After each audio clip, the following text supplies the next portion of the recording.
Well, the stock market taking a hit on reports that the House tax writers are actually considering a gradual reduction of corporate tax rates, reaching that magic 20%, but not until 2022, as first reported, by the way, in Fox Business 2 weeks ago.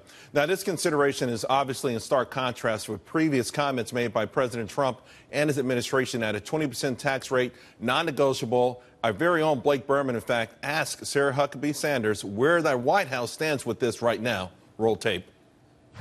The stock market is moving downwards on this news that possibly the corporate rate could be phased in over several years. I wasn't sure if you were trying to make the point that the president would be for a phase-in or against a phase-in. No, I said that the president laid out his principles, and it doesn't include the phasing in, so we're still committed to that moving forward. But and I don't have any reason to believe we have changes on that front at this point. So the red line of a 20% corporate rate.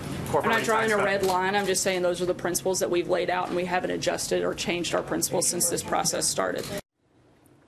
To my panel, Jillian Melchior, an editorial page writer for the Wall Street Journal, Gayle Trotter, senior fellow at the Independent Women's Forum, and Kayleigh McEnany is back with us as well. Gayle, let me start with you. I hope it's a red line.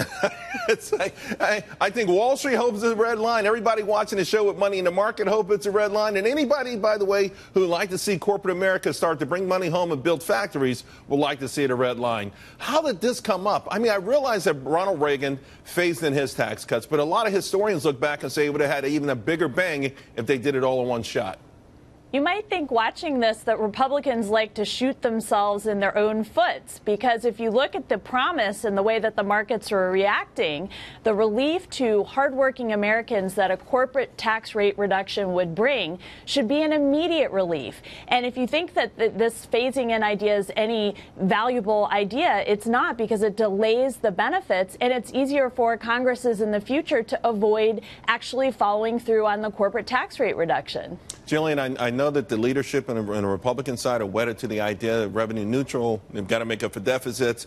They're not supply-siders. It doesn't feel like they don't believe in dynamic scoring, and hence they're grappling for something to make this up. And they've come up with some crazy ideas. This is on top of, in my mind, this is another crazy idea. Well, here's what I'll point them toward. We've seen GDP growth of 3% or more in the last 2 quarters. We saw 6.7% business investment growth second quarter, 3.9% in the third quarter, but that was with the hurricanes.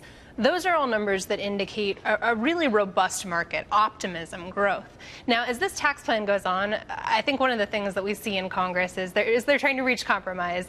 This is not going to get better. This is going to continue to become a worse and worse and worse deal. So I think they need to jump on this. I think the phase-in is a compromise. I think in the same way that a millionaire's tax would be a compromise. All the things that you're talking about, though, in part predicated on the idea that at the very least, 20% tax rate or something very close to that is going to happen very soon. Businesses are already making those investments. I don't think any business is making an investment thinking that 20% could be achieved 5 years from now. Yeah, and I think you're right. Look, we need to keep the eye on the ball here. Low taxes, we want to be encouraging investment. We need to be encouraging wealth creation and job creation. Right. And I think any compromise that they're making, particularly with Democrats on this class rhetoric, is not going to be helpful. All right, Kayleigh, I call you the ambassador. You're the one. You're at the RNC, the spokesperson. You talk to everyone, and you try to help make it work. Bottom line is there's going to have to be compromise within the Republican Party, and I'm telling you right now, I predict that this SALT is going to happen. I know that the New York, New Jersey, and those congressmen were able and women were able to sort of twist arms over the weekend.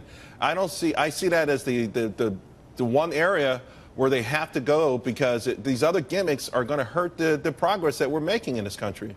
Well, and the president wants to see this happen now. He doesn't want this phased in, and for good reason, Charles. I mean, I don't have to tell you this, but let's just reiterate what the Council of Economic Advisors told President Trump. They said, look, if you lower this corporate tax rate, you will see GDP go up by 5%, and that will translate to $4,000 in the pockets of the American workers over a 10-year period and grow even more beyond that. He sees the direct tie-in between lowering the burden on job creators and therefore increasing the wages of the American worker. So he wants growth now. And I just would point out, too, that the chairman of the House Ways and Means Committee, Brady, who has been the one talking about this, has said he also would like to see growth happen now. So we hope that this will be taken off the table and we can find agreement outside of this phase-in. Well, the clock is ticking, Gayle, and Wednesday is going to come around very, very quickly.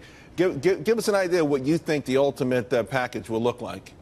Right. Well, I think it's important to point out, as we were saying, that the president has already compromised with congressional Republicans. He wanted to go out with a 15% corporate tax rate reduction that would make us competitive globally with jurisdictions like Ireland that has approximately a 12% corporate tax rate. So I think he's already compromised on the 20% corporate tax rate. And I think he should draw the line. Maybe not a red line, but he should draw a line and push for the benefit to the American worker. Scuttlebutt coming out today, Jillian, it's attributed to the Journal. I'm not sure if it's true or not. They're actually talking about a higher tax rate, a 44% tax rate.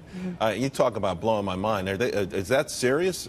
Is that out there? Yeah, that's out there. That's what we're hearing. I think here's what's going on. Democrats, we saw with Obamacare, are playing up this. This is a tax break for millionaires. This is a tax break for the wealthy.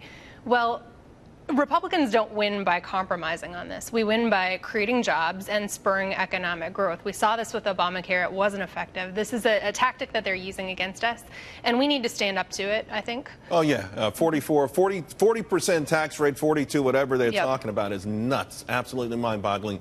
Ladies, thank you very, very much.